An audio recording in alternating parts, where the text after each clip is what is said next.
a love song. I was hoping you'd say that because I have for you Glastonbury, the single most romantic song I have ever heard in my motherfucking life. And it's singing for you people here this afternoon. I give you none other than my twin brother, Mr. Paul-Ronney Angel. When I was drunk in the gutter, or in the arms of another, well, just you remember that, darling, I'll always love you. When you were left in the darkness, I lit a match for you, didn't I? Just to let you know that, darling, I'll always love you. Na na na na na na. Na na na na na.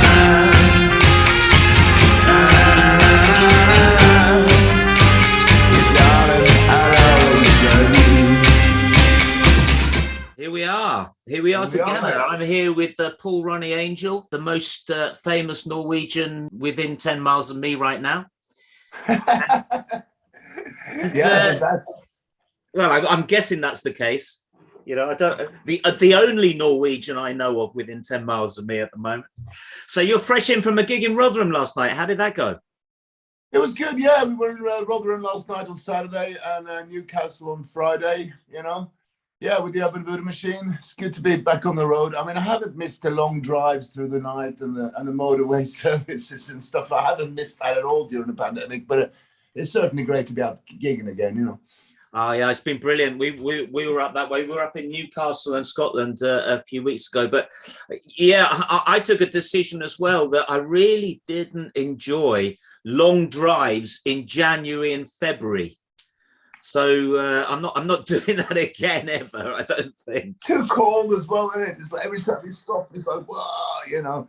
Yeah, I mean, I go home at about 6 o'clock in the morning, you know, because you know, as a touring band, well, we're lucky. We have a driver that all he does is drive for us.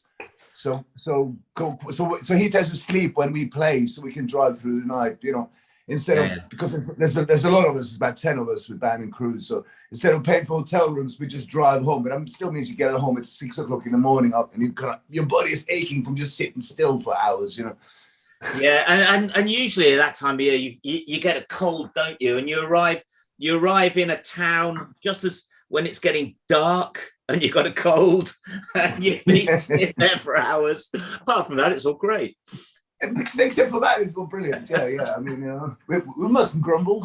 No, we've chosen exactly. This part of rock and roll, haven't we, Duncan? Yeah, and most of it's fun.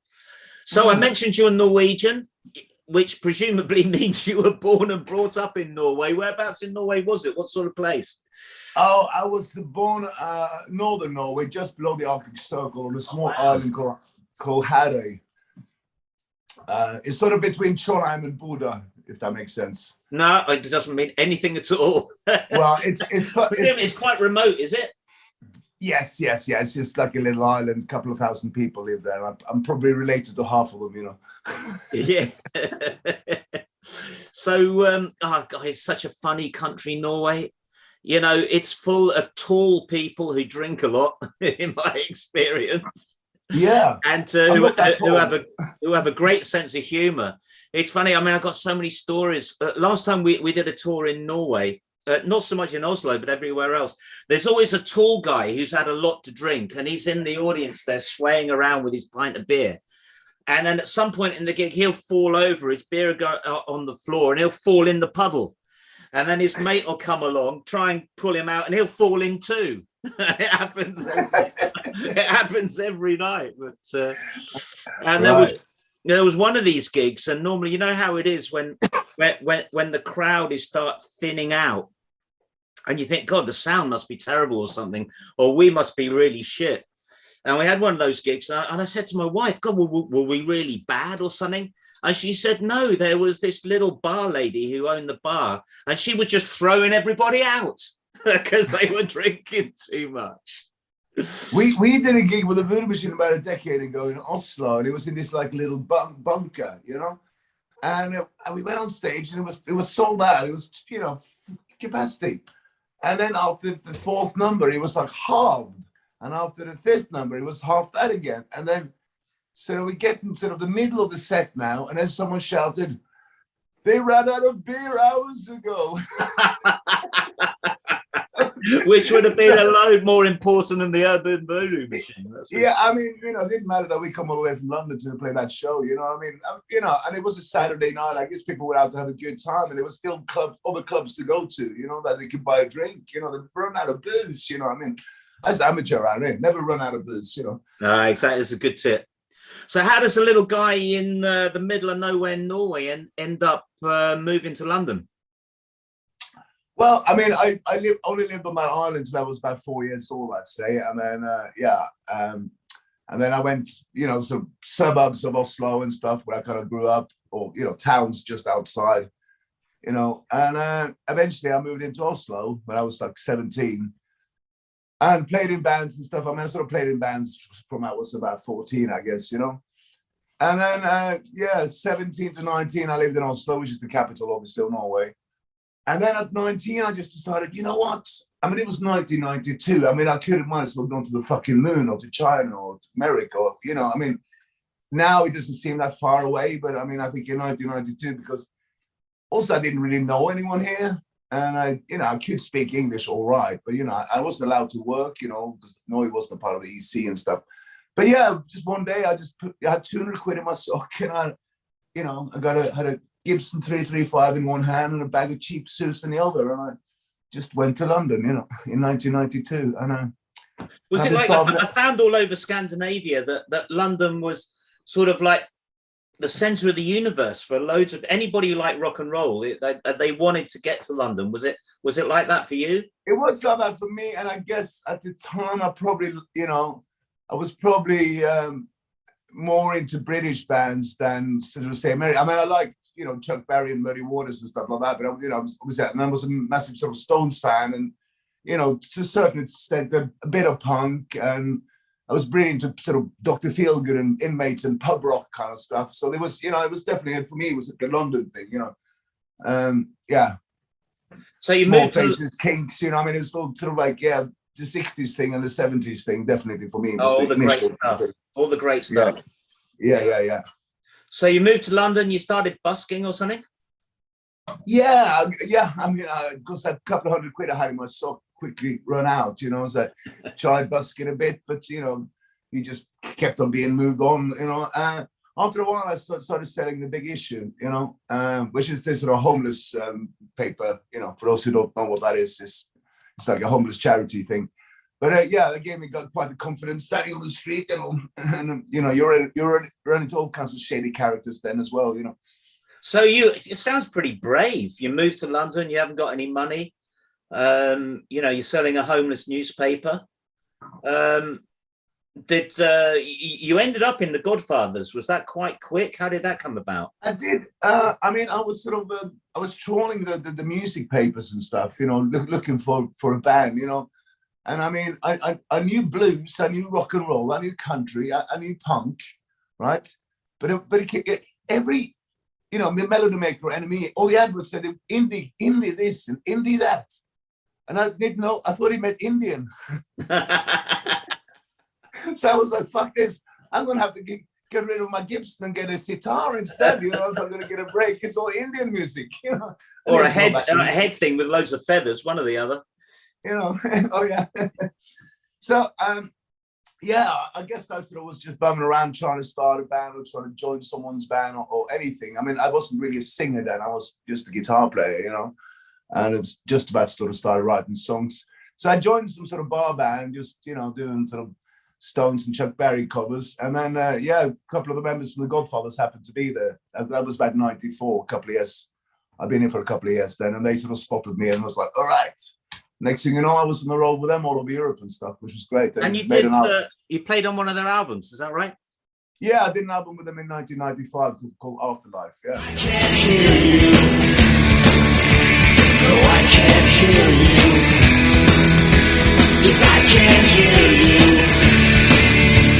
No, I can't hear you. I've had a few friends who've been in The Godfathers, and I think it's fair to say it's not always an enjoyable experience for everybody. How was it for you?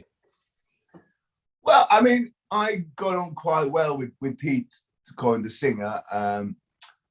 Yeah, we wrote songs. I mean, I kind of co-wrote most of the album that I did with them, and yeah, I got on well with him. You know, I didn't get on so well with him and his brother Chris arguing. That was kind of, you know, I got in the middle of them, but yeah, I mean, I got out of it pretty unscattered. You know, I mean, I was quite young, and I was, you know, and I'm not going to take any shit from anyone. I've never done. So I was all right, and you know, I still speak to Peter. You know, I know most people who have worked with him probably don't, but but we're all right. Well, I've never met him, so I can't comment. But you mentioned the Inmates as well earlier. You had a stint with them, I think, didn't you? Yeah, because I've been in a band in Oslo that supported Bill Hurley on the Loan Sharks, which is Bill Hurley, the singer from the Inmates. He had like this band with the original Dr. Feelgood members, Gypsy Mayo and Big Figure and John Sparko, you know. So yeah, so when I first came to London, Bill Hurley kind of took me under his wing a bit, you know, and sort of introduced me to people and stuff like that. And yeah, and then they needed a depth for Peter Gunn, the guitar player, the Inmates. So I ended up doing, you know, I did some French tours, Scandinavian tours, and bits and bobs with them. Great, which was great, you know, because great band. And then around about 2002, you started having the idea for the Urban Voodoo Machine. And I find this fascinating. What gave you that idea? Because you're such an eclectic mix. You're sort of very European, but New Orleans at the same time. That mixture of what you said is sort of blues and bit of jazz and what have you. What sort of gave you the idea to sound like that? It was just like I just wanted to kind of play dirty roots music, you know, because I do love country and blues and jazz, and you know, but I also kind of like more sort of oriental kind of, you know, like gypsy kind of flamenco bits, and so I wanted to sort of incorporate that in as well. And I was very clear I wanted to be kind of a semi-acoustic kind of thing, you know, but still have the attitude of punk in there, you know, and honest lyrics and stuff. So yeah, and we've played with you, you know, a few times and seen you backstage, and it's a zoo, you know. It's sort of like this chaos that's going on stage is carrying on both before and after the gig and what have you, with millions of people around. So did you have this idea that I want to put together this band that is going to be the most difficult to organize, expensive thing I can do in the world? Was that the idea?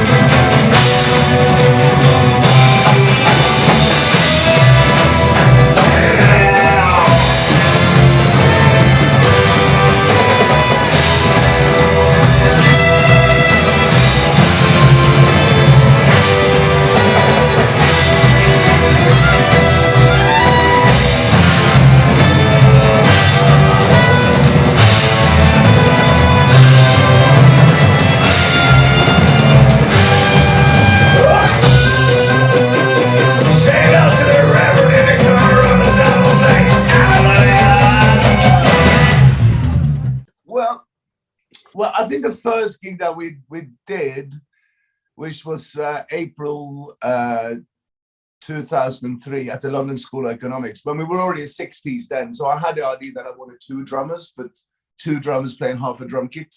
Yeah. You know, and yeah, we had, you know, and we had an upright bass player, violin player, and we were already a 6-piece then, you know, and I guess the smallest we now is now we vary between 7-piece and a 9-piece, which is, you know, still quite a lot, isn't it? You know, you know.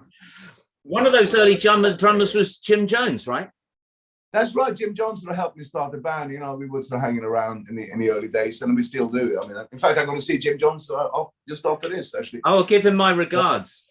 I will do, mate. Yeah. No, he's he was around, and Nick Marsh, of course, you know, who'd been in Flesh for Lulu, and you know, sadly died in 2015. He was in the band for 12 years, you know. So, yeah.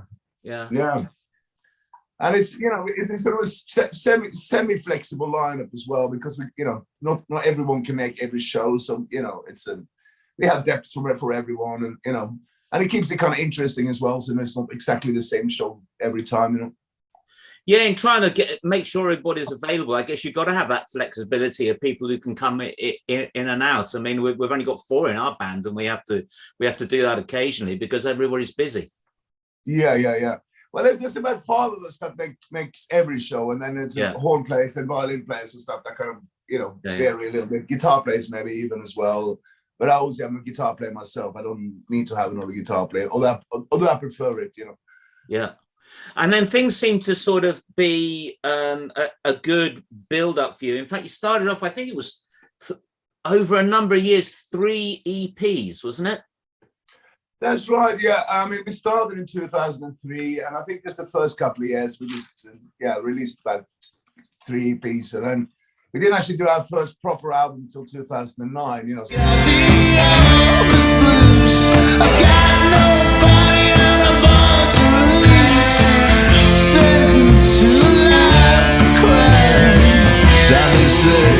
That I'm the devil's child.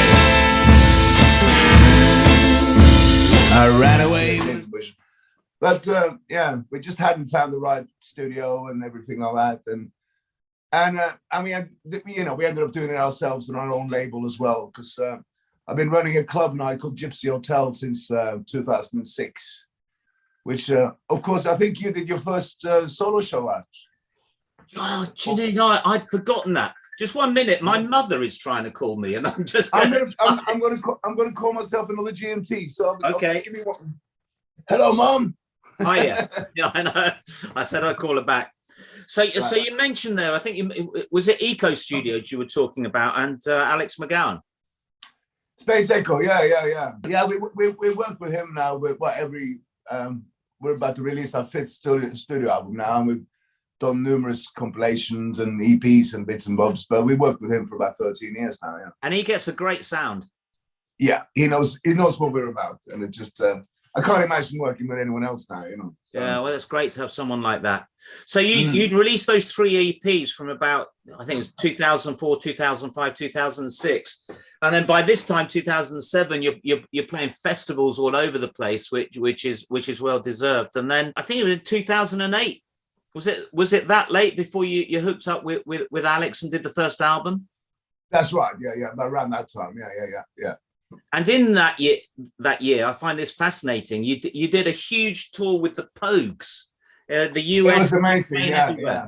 Well, I was going to ask, was anywhere left standing after you 2 played together? There was a betrayal of destruction just all over the place. Well, I guess, I mean, half of the Pogues have been in rehab by then, you know what I mean? But I guess we were all pretty hard living by then, you know, and we had these tour managers that I think we had 1 bottle of Jack on arrival, 1 bottle of Jack before going on stage, and 1 bottle of Jack coming off stage, you know. As well as a crate of beer for each of the meals as well. Yeah, the first time I saw you was at a Gypsy Hotel club night at the Lexington, and you could see that the performance was changing, you know, as it went along. It's sort of developing in a very liquid way, which is part of your flavor. Well, I mean, you know, we do put the music first these days, you know. I mean, it's like, you know, yeah, I mean, I do like a drink. I'm not gonna lie. I don't think you'd fool anybody by saying you didn't, but no, you're right. Yeah. Getting that mix right. We are pretty serious musicians, and you know, and and I'm a songwriter, and I want to portray the songs in the best possible way. But yeah, we certainly know how to party as well, without a doubt. And I forgot that you put on the first Duncan Reid and the Big Heads gig. Yeah. That's right. Yeah, I think that was 2012. 13. Yeah, it would have been something like that. Yeah, at the Lexington again, wasn't it? Where we're playing on December the 18th for the most delayed ever album launch. Okay, right. When was the album supposed to be out? Well, the album was out in April, May last year, and we had the Black Heart lined up for June, I think it was, and of course by June nothing was going on. So so we booked the Lexington for this time last year, and of course that got cancelled. So we put it back a year, and here we are. I've written a new album in the meantime, and we're just having a launch gig for the last one. So after the Pogues, the first album came out in 2009, and right, then you following year you had Love Song 666, and were nominated to be the best new band in classic rock. Yeah, it was funny that, isn't it? Because we've been going for about fucking 8 years or something by then, but it's a new band. But yeah, anyway, we, you know, typical Urban Voodoo Machine fashion, we we didn't have a big label to push it and buy the advertising and stuff, so we didn't win it. You know what I mean? Yeah. And I think the band that won it sort of they had a full page advert on the back of the magazine, which cost something like cost $1,000 or something like that. It's like, yeah, they won that. Of course they did. You know what I mean? But yeah, that's always been our luck, really. You know, we never really kind of got to that next level, but hey ho, we're still here. You know, we're still doing it. You know, I'm not complaining. It's a little bit like Twice, you know, with that these Butlins festivals. We've appeared on the introducing stage, and it's only taken me 40 years to get there. You know what I mean? So you've been nominated 7 years after you started as the best newcomers in classic rock. You know, whippersnappers, you really are. But, well, they're going to appreciate this when we're dead, won't they, Duncan? Yeah, exactly. And you've worked with some notable people like Wilco. That's right. Yeah. I mean, we did a single with him in 2013, double A side, "Help Me Jesus" and "Heroin Put My Brothers in the Ground." And Slim, our accordion player, he's been playing with Wilco on and off for 30 odd years. By then, I mean, this is almost 10 years ago already. What time is it really? 2013. That's almost a decade ago already. But yeah, the thing was, Wilco been diagnosed with terminal cancer. He was going to be dead literally that month, So, and he'd done his farewell tour and everything. Thank you, good night. I'm out of here. I'm going to die. So, yeah, we thought, why don't we give him a call? And he was like, I'd love to come and jam with you guys because I'm not doing anything. Yeah. It was an amazing story, that, wasn't it? I remember he did loads of radio interviews at the time, and people were saying to him, isn't it a bit worrying that you're going to die? And he was saying, no, I've never been happier because I've been a worrier all my life, and now I've got bugger all to worry about. And then he went and survived, which is incredible. I mean, because the thing is, he did have cancer, but he was wrong diagnosed. So they actually cut this massive lump out of him, and then he was gone. That was it. Because everyone started to think, like, is he faking it? Yeah. Especially because his ticket sales weren't doing that well. His record sales, ticket sales weren't doing that well. And then all of a sudden, everyone wants to see him because it's the farewell tour. He's going to die. You know what I mean? Yeah. It won't work when I'll do it. They'll probably go, it's a fucking hoax, isn't it? Yeah. Well, he did that album with Roger Daltrey, and he hasn't looked back, has he? That's right. Yeah. And then Rat Scabies was another one. Yeah. We just met Rat at some festival, and he just started a message and going, love your album, and we sort of stayed in touch since then. Yeah, and he did.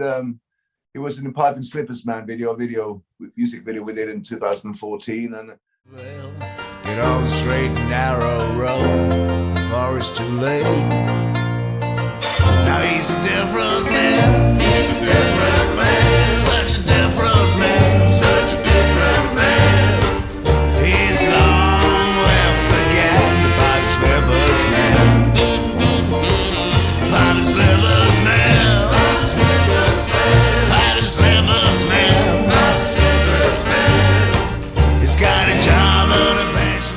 And last year we did some work together as well. Actually, he's got this band called the Sinclairs. They did the Halloween song. The Sinclairs are actually they're a duo guitar, just him on drums and a guitar player. They do surfy instrumental stuff, but they decided to have one song with vocals and the Halloween theme. So they called me, It's another one of these bands without a bass player. It's sodding illegal, I tell you. It shouldn't be allowed. And speaking of bass players, though, and Wilco, I've been working a lot with Norman Watchwell recently. You know, he's a superb bass player. After the Boys, I was in a band called the Hollywood Killers, and I never ever met him, but we both played in that band occasionally. Oh, wow. So we were depping for each other at the time, but I never. What was the story with the Hollywood Killers? I never even heard of that. It was a band I was in immediately after leaving school, and obviously when I drifted into the Boys and the whole punk thing. I was before the Boys, yeah, and afterwards, after the Boys for a while, I was in them. And there was a funny thing recently because we recorded a single that was pretty good, and then I forgot all about it. It was released on a label way back then, and then we did a couple of years ago a tour of Japan, and it was everywhere, and everybody was asking us to play it. Because it. Who were you touring Japan with? Who were you touring Japan with? With the Big Heads.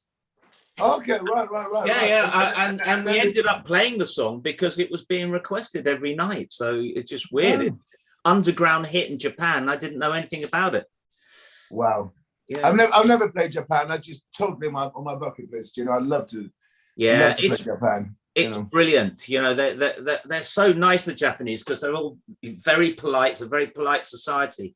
And then when you play, they go bloody mad. And then afterwards, they're back. They're polite and bowing again. It's charming. It really is. It's great. Love it. So obviously, we were talking about it. We're back gigging now, but everybody has had a long time off. But you did some great stuff during lockdown. In particular, that single, was it One Ghost Town? One Ghost Town, yeah. I think it's one of the best things you've done. Oh, thank you so much. It's there's a lot of anger in there.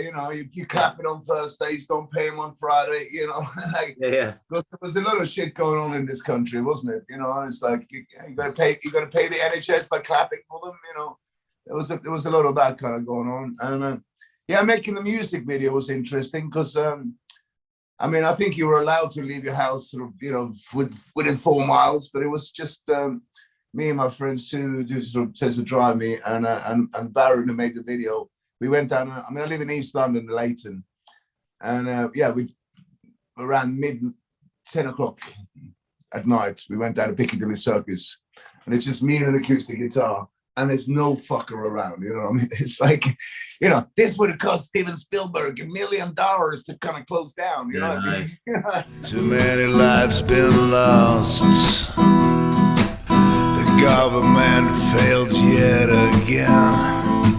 They're a joke you can trust. And it's one ghost town. The living dead are running around. And it's one ghost town. There ain't no horse around. I get this for free, all you get is a double-decker bus going past. I'm standing in the middle, everything is closed, It was a weird old time, wasn't it? I live right on the edge of London, but very much in suburbia, and hadn't been into town for ages. And one day, being bored, I said to the wife, let's just go in, we'll get a takeaway, sit on a bench and eat it, and it'll be a change. Anyway, got there. After 20 minutes, it was just horrible. It was just, as you say, everywhere was deserted. All the shops are boarded up. And we just got on the train and came back because the atmosphere, which you've got in that video, you capture really, really well. It was a ghost town, it was weird. Really bizarre. And then for the video, I had this idea of because the lyrics go, one ghost town, there ain't no horsing around, Yeah. So it's like, I said to the guy, directing the video, the Baron, I said, I want to get on a horse. He goes, all right, Paul-Ronney, can you ride a horse? He was like, no. and do you know where to get hold of a horse during lockdown? No. So we tried calling a couple of riding centers, right? And of course they're closed due to COVID.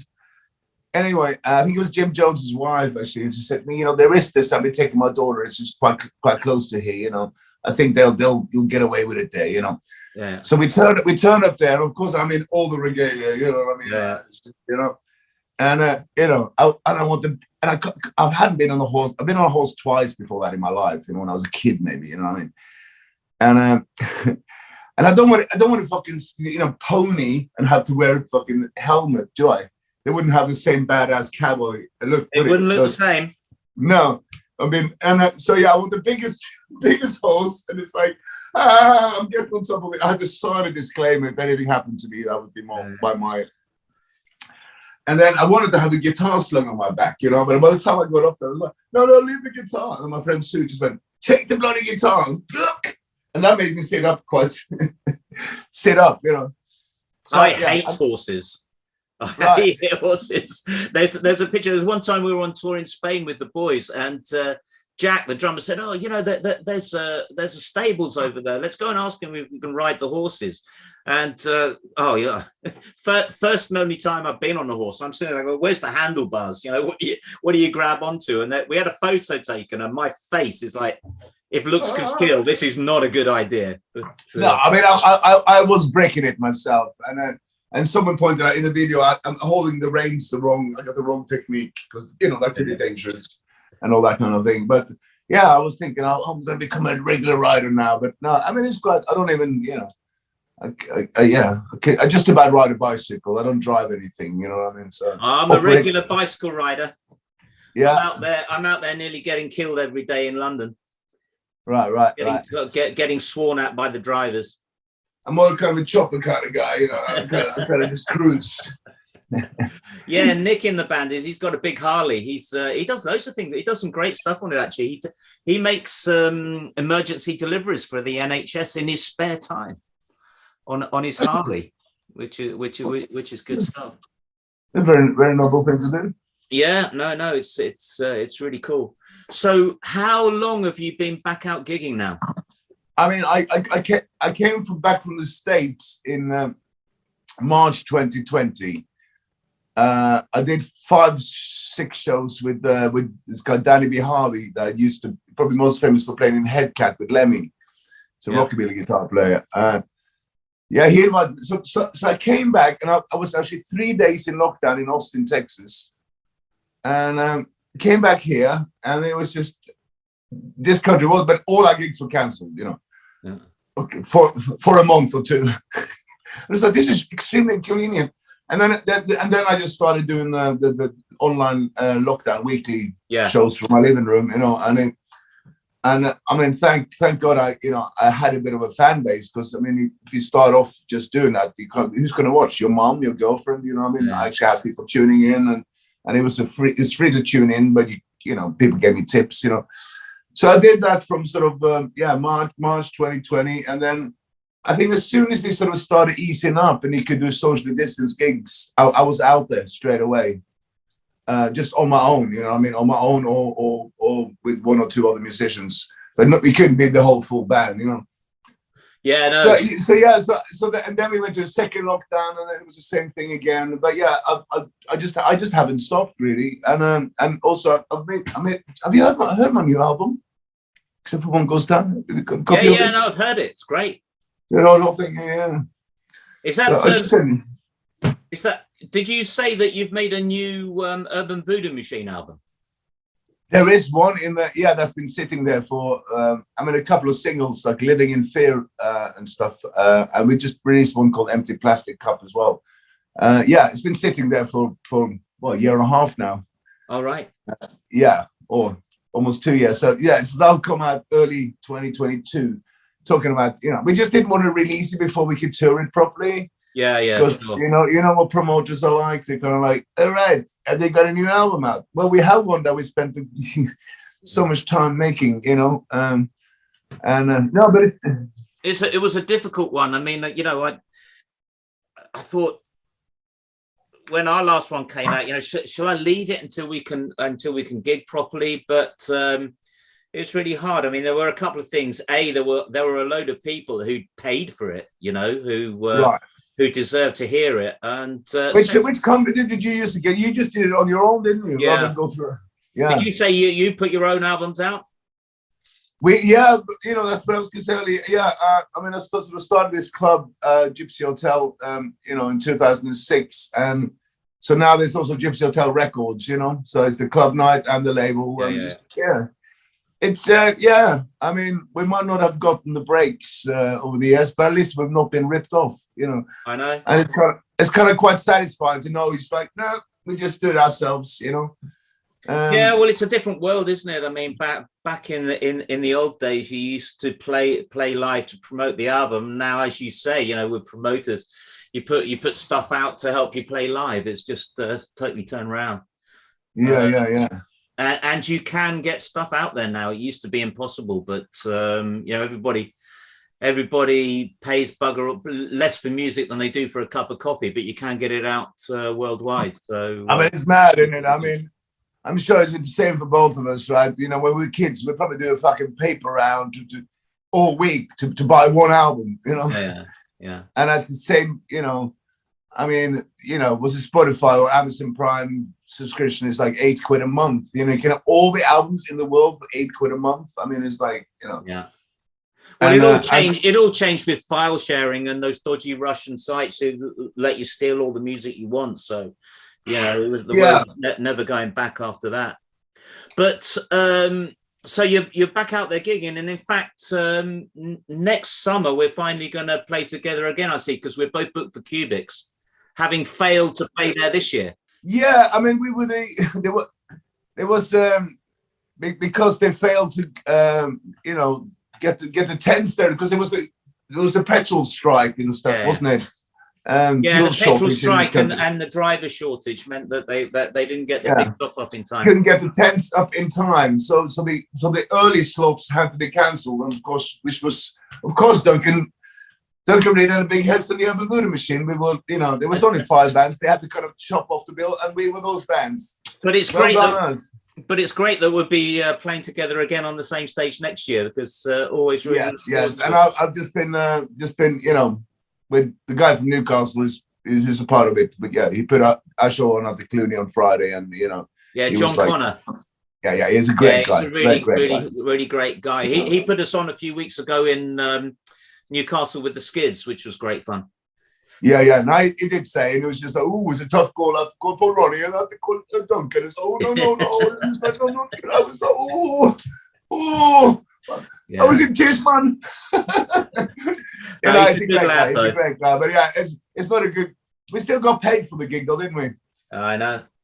Which was but it's not. It was like after not being out gigging. It's just that and we were halfway up the country. We were north of Peterborough when we got the call. It's like, because we were on so early. I mean, but you had a gig the night before, didn't you, somewhere? Well, luckily they told us the night before, because he said, look, don't tell anybody, but I've got to say, the chance of you playing is slim.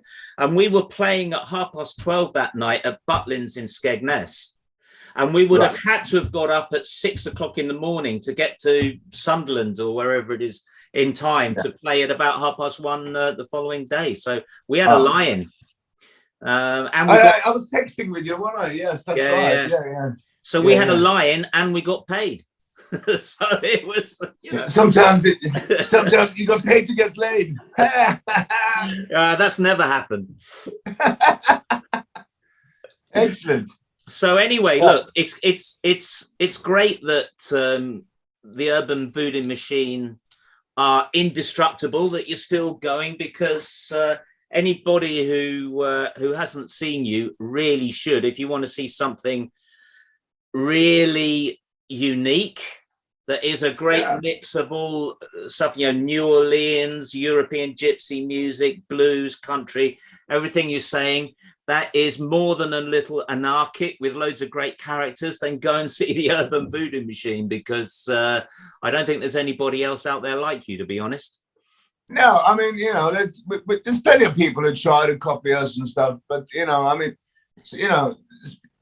occasionally, like, you get someone coming to the show, and next thing you know, you see a video on MTV or an advert or something that's like, oh yeah, okay, yeah. They came to that show, didn't they? They tried to take a little bit of that, but We're the real deal, baby. Well, I'm going to send you a demo, I think, of something I've written for the next album that, you know, may or may not have ripped you off. I don't know. You might think I have. Oh, well, you know, it's all music. I mean, I'm a very sharing kind of guy anyway. You know, I like to collaborate with lots of different people. And, Yeah. you know, I like, you know, it's never been about ego. It's like, this is my thing. I'm just doing this. You know, I do me, someone else is them. And sometimes, you know, we can meet people in the middle, you know, and I'm forever. I mean, I don't know how many people's albums I've been on, and you know, I always love to collaborate with people. I mean, that was the thing with this London, Texas Lockdown album. I mean, you know, we got Linda Gay Lewis, which is Jerry Lee Lewis's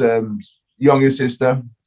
She's only 73, you know, and her daughter Anna Marie Lewis, Daddy Harvey, Rat Scabies plays on it, Norman Waterroy plays on it, Jim Jones, Tommy Ray Brown, which is James Brown's widow, who sings with me quite a lot. And yeah, there's all sorts of people on this, you know. So yeah, I just love playing with different people, different times, you know. Seven Spanish angels took another angel home. Yes, seven Spanish angels took another angel home. Oh, yeah. And seven Spanish angels took another angel home. And I've sung with you once as well, haven't I? You have. In fact, I think you got up a couple of times, if I remember right. There was once in Margate. Was once in Margate. We did Sick on You, didn't we? The Hollywood Rap song that the boys did. And then we did an unplugged gig at New Cross where you were playing as well. And I think you got up with us. Oh, that's right. I'd forgotten about that. Yeah, because I was playing and TV Smith was playing. That's right. Yeah. Yeah. What song did we do with that one then? First time. It might have been Sick on You again. I don't know. You usually turn up and say, play Sick on You. It's all right, come and sing it then. Hey, it's been sick, you know. It's an easy one to do anyway. Listen, it's been great talking to you. Really looking forward to bumping into you again. If it, you know, hopefully it'll be before next June or July, whenever Cubics is. And really looking forward to seeing the band again. Likewise, my friend. Really good to see you. And thank you for taking the time to talk to me and stuff. You know, it's you know, good to hear your voice. Good to see you still out there rocking. I have a great respect for you and always have done. And you know, yeah. Likewise. See ya. You know, we too. All right, Duncan. Yeah. Speak to you soon, brother. Yeah. She was the one that turned your life and your dreams and your wallets inside out. She was the one, you're lucky she's gone. Say goodbye to another,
you in the lunch.